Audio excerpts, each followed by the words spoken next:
Bienvenue dans cette nouvelle interview du CEO. On est avec Jonathan ici, Norventis. Bienvenue chez nous. Bonjour Thierry, merci de me recevoir. Dis-nous ce que c'est Norventis, mais tu as 15 secondes, regarde face caméra et tu as 15 secondes grand max pour nous expliquer c'est quoi Norventis. Norventis, c'est une scale-up en santé digitale européenne. Notre mission est d'aider les personnes atteintes de maladies neurologiques à mieux gérer, mieux suivre leur maladie et devenir réels acteurs de leur propre santé. Et donc c'est pour ça que Top. C'était pas mal, mais j'ai pas fait le vrai chrono dans ma tête, t'étais déjà à 15 secondes. Okay, mais c'était cool, on va en parler concrètement. Alors après, tu as plusieurs produits, tu as Helpilepsy. Oui. Raconte, ça fait quoi? Ouais, Helpilepsy, donc c'est une plateforme pour le patient atteint d'épilepsie, pour la personne atteinte d'épilepsie, pour mieux gérer et mieux suivre ses crises, et puis partager ça avec son neurologue pour comme ça faire un meilleur suivi de l'épilepsie, de sa santé. Épilepsie, c'est quoi le problème auquel vous êtes adressé? Pourquoi vous avez créé le projet? Ouais, donc aujourd'hui, la personne atteinte d'épilepsie, elle vit encore au Moyen-Âge. Son médecin lui demande de noter sur un carnet papier toutes ses crises, le détail de ses crises, etc.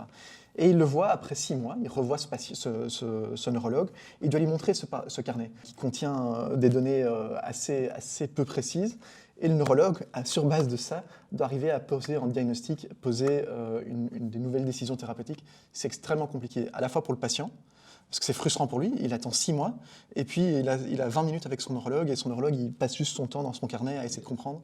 Et puis le neurologue, c'est frustrant, il n'a pas de données, il n'a pas d'informations sur comment l'épilepsie a réellement évolué. Toi, tu as fait une app, la personne encode, et quand il arrive, le neurologue a son tableau de bord, bim, bim, et il peut directement poser, pas un diagnostic, mais en tout cas voir où on en est, quoi. Oui, exactement. Pas mal ça, c'est ça qui change les choses, qui font changer, bouger les lignes, ça c'est beau. La semaine passée, grosse nouvelle, levée d'1 million d'euros. Moi, si je me souviens bien, il y a 1 an, un peu plus, tu avais du mal à closer 400. Qu'est-ce qui s'est passé de dingue pour que tu arrives à lever 1 million? Ouais, donc l'année dernière était une année assez audacieuse. On a tout fait x5, donc on est 15 maintenant. Une année audacieuse, x5, propre. On est 15, à la fois des développeurs super talentueux, mais aussi des médecins dans l'équipe, super innovants, qui sont vraiment prêts à changer les choses. Donc ça, on est rentré dans une dizaine de pays. Donc l'application Helpilepsy est disponible dans une dizaine de langues. On a aussi commencé dans d'autres pathologies. Donc maintenant en migraine, où il y a Migraine Manager qui est aussi disponible. Donc voilà, donc l'année a été vraiment extraordinaire pour nous.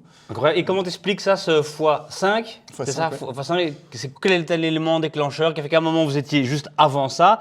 Voilà, c'était plus compliqué de lever. Et là, bon, avec un x5, c'est sûr que les term sheets se signent plus facilement. Quel était l'élément déclencheur chez vous? Je pense que c'est une combinaison de choses. Le problème était là, on a compris le problème de plus en plus, à la fois du côté des neurologues et à la fois du côté des patients. L'intérêt a grandi. Donc voilà, il faut aussi dire la négociation avec les investisseurs a aussi pris du temps. En fait, dès janvier l'année passée, on était déjà occupé à négocier la term sheet. Ok, donc quasi 1 an pour une term sheet. Ouais, en fait, c'est quoi ta valo? Tu avais cherché une valo de dingue, ils n'étaient pas d'accord. Quel est l'élément bloquant? La réalité, en fait, on a signé la levée de fonds l'année passée, fin de l'année passée. Okay. On a gardé le secret encore quelques mois et c'est seulement la semaine passée qu'on a vraiment annoncé ça au monde. Startup, communication, stratégie. Ok, pas mal. Ce million, d'abord, qui est autour de la table? Est-ce que tu as que de l'argent et c'est très bien, ou tu as carrément des fonds qui viennent avec de l'expertise, ou des investisseurs qui viennent avec de l'expertise pour t'aider? Oui, donc ça c'est vraiment top. On a vraiment des super investisseurs. Donc on a d'un côté PMV, qui est un investisseur institutionnel flamand, mais qui a énormément d'expertise en santé. Une des personnes de l'équipe fait partie de notre board, donc très content. On a aussi Key Revolution, qui est le fonds d'investissement de Partena, donc Partena Mut et Partena du côté flamand. Voilà. Eux aussi ils investissent, donc top, assureurs. Puis on a des investisseurs, des actionnaires actuels qui ont réinvesti.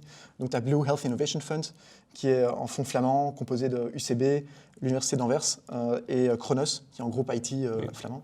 Et puis IMEC iStart, qui est déjà actionnaire aussi. Donc on a du très très beau monde, du x5 belle équipe. À quoi il va servir ce million? Il va servir à grandir à l'international. Ça c'est un. Il va servir à aller chercher le remboursement. Donc on développe une solution digitale, mais en santé digitale, le modèle de revenu c'est toujours un peu compliqué.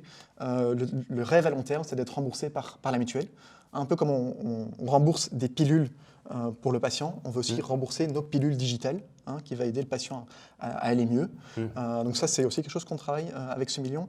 Donc internationalisation, remboursement dans des pays européens, et on va aussi s'étendre dans d'autres pathologies. Donc épilepsie, migraine déjà, et là on est en train de regarder pour la 3e et la 4e pathologie.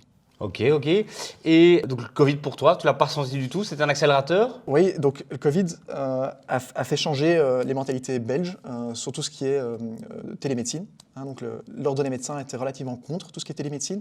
Et puis là, il était obligé. Là, tu es obligé. Oui. Donc en fait, même quand il y a eu le premier confinement, en mars l'année passée, Très rapidement, avec l'équipe, on a développé un module de vidéoconsultation. C'est quelque chose qui n'existe pas du tout en Belgique. En France, par exemple, c'est déjà plus développé, mais en Belgique, ça n'existait pas. On a développé ça très rapidement pour que nos neurologues puissent toujours continuer à voir leurs patients. Très beau trajet. Je vais pas dire incroyable parce qu'on va encore dire que je dis tout le temps incroyable, mais franchement, quand même beau trajet. Une startup qui était loin d'être morte, hein, mais qui avait pas du mal, mais en tout cas, chercher à closer 400. Bam, un an après, x5, grosse équipe internationale, une levée de fonds. Franchement, c'est des trajectoires qui font plaisir à voir, qui sont pas faciles. Hein. C'était pas facile, j'imagine, pendant tout ce temps-là. Jonathan, merci beaucoup d'être venu chez nous aujourd'hui. Très belle levée de fonds la semaine passée, qui de nouveau n'est pas vue toute seule. Il y a eu du travail, il y a eu de la sueur, il y a eu des doutes, hésitations, et là, les choses sont en train d'accélérer pour vous. On vous suit, et à bientôt dans Startup News, quoi. On te remercie et pour ton audience. Si tu as des gens qui ont envie de mettre leur talent au service d'un projet, d'une mission altruistique, n'hésite pas à leur envoyer notre adresse email. Tu recrutes, tu veux dire? On recrute, oui, à la fois des développeurs, à la fois des profils de niveau croissance, donc n'hésitez pas. Top. Et vraiment, avant de vous quitter, on va quand même ici applaudir Mehdi. C'est sa première fois qu'il filmait quelque chose parce que notre cadreur est malade, peut-être le Covid. Donc bravo Mehdi pour la première, on t'applaudit. C'est magnifique. Merci. On va se checker via la plaque. Bim. Salut tout le monde et à bientôt. Au revoir.